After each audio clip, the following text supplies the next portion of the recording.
picture this. You upload a new YouTube video, all the views start pouring in, and all of a sudden, everything stops. Well, maybe you didn't have to picture that because that's literally what's happening to you. And it keeps happening over and over again, right? You start to wonder, is it the YouTube algorithm? Am I shadow banned? Well, the answer is yes and no, because there are 3 specific reasons why your views suddenly die. And if you understand this, then you can actually fix this. Now, if you're new here, my name is Mike. I help people grow on YouTube. I have over 1 million subs. I even quit my job as a doctor to do this full time. And what I'm sharing with you here is not theory. This is actually what's worked for me and for the clients that I coach in my program. So point number 1 is all about your reputation. To explain this, let's pretend that I want to open up a brand new restaurant, right? Because restaurants are very similar to a YouTube channel. The first thing I need to do is to figure out what kind of restaurant, right? What cuisine am I gonna serve? And since I'm Vietnamese, let's say that it's a Vietnamese restaurant. And actually, I'm embarrassed to admit this, but the only Vietnamese dish I can cook is pho, right? So let's say that this is a pho restaurant. All right, so got my pho restaurant here. So I got my brand new restaurant, and here's the problem. Nobody knows that I exist. I got no reviews online. I got no word of mouth. I got no reputation. And the reason is because I haven't established my identity yet. I haven't built a reputation. I haven't given people a reason to even check me out or why my restaurant might be different from other people. And this is basically what your YouTube channel might look like, regardless of whether you're a new channel or even posting videos for a long time. If you're sending mixed signals to the algorithm, then YouTube doesn't know who you are. It doesn't know who your audience is, and it doesn't know how to categorize you. And there could be many reasons for this, right? The first reason is to make sure that your channel is even old enough. If you just started your YouTube channel, say yesterday or 2 days ago, or you just made a new Google account 2 days ago, then there's not even enough time for Google to process your channel yet. It's not common, but it does happen. So that's one of the first things that we check.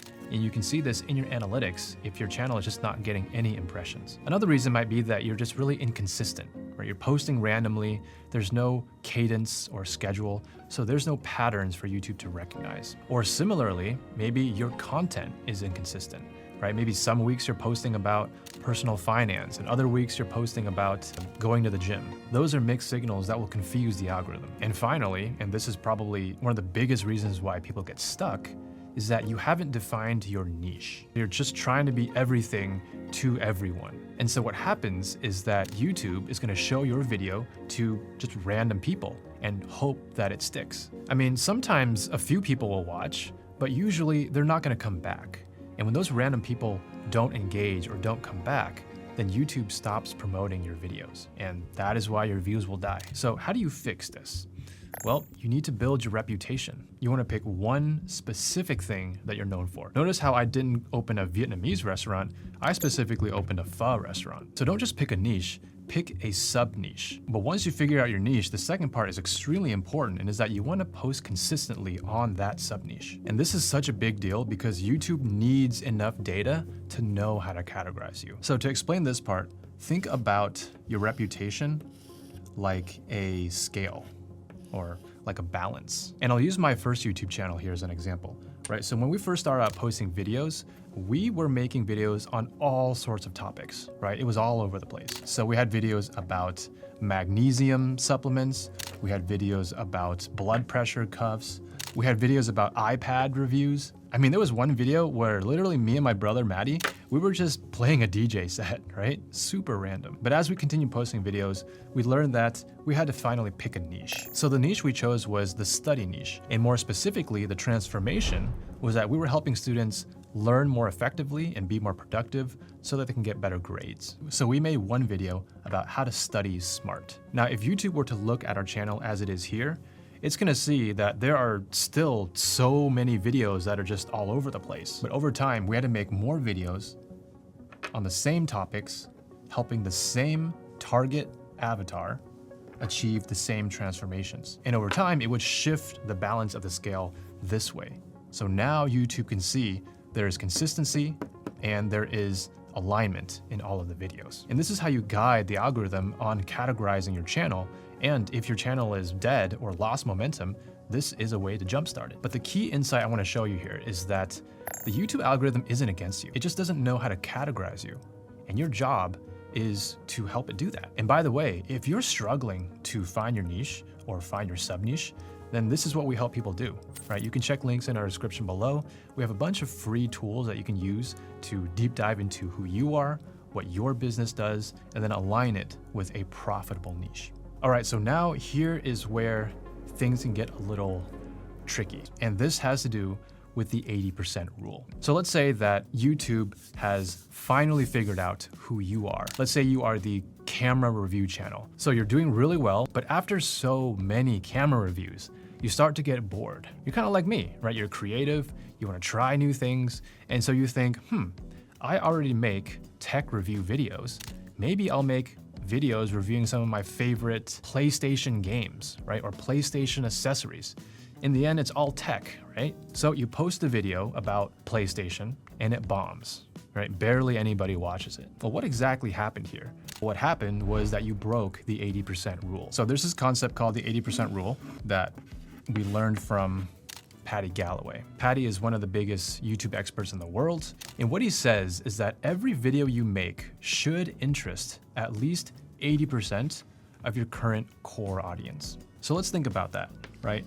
If this circle represents all the people who like cameras, then what percentage of this circle do you think are also gonna like video games? It's probably not 100%, probably not even 80%. I mean, realistically, I don't know what the statistics are, but it probably looks something more like this. There's a slight audience overlap, but it's not 80% of this circle. Maybe of all these viewers, only like 2 of them actually like both cameras and video games. And so what happens is when you put a video about video games out there, all the people who only want cameras are not gonna watch, more or less, right? But the point here is that the 80% refers to the audience. This is where a lot of people get it mixed up. They think about themselves, right? I like cameras, I like video games. And so if I like it, maybe other people will like it too. At the end of the day, YouTube is about you and your audience. Now, the last thing that you might say here is that, well, you know, channels like Mr. Beast or Ryan Trahan, they can make videos about whatever they want. I mean, the truth is, yeah, they can, because they've earned it. I mean, they're essentially celebrities. If you're a celebrity, then you can talk about whatever the hell you want and people are gonna listen because they're watching for you. But for all the normal people out there, and I mean that term endearingly, I mean, I'm a normal person, is that we are not celebrities. And so we can't talk about just whatever the hell we want to. We have to give people a reason to watch our channel and a reason to keep coming back for more. So the solution here is to stay on brand, especially when you're still growing. Now, here's the thing. Even if you nail your reputation and you stay on brand, there's still one more reason that your views can completely die. And honestly, this is probably one of the most common reasons. And that is you are not following a recipe. So let me explain what that means. Let's say I've done everything right. I've built my reputation. Everyone knows I'm a pho place and I'm staying on brand. But the problem is that the experience is bad, right? So someone hears about my pho restaurant, they decide to try it out, right? They bring their entire family for a night out, but when they get there, the service is slow. And when the pho finally arrives, the broth is bland, the noodles are overcooked. And so what's gonna happen is they leave halfway through the meal. They don't tell their friends, and they definitely will not come back. This is the most common reason why your videos will die. YouTube will show your video to the right people, but those people don't actually enjoy it. So YouTube stops promoting it. And one of the most common reasons for content not being satisfying is that it just didn't meet expectations. What they got in the content didn't match with the expectation in the title and thumbnail. That's what we call clickbait, right?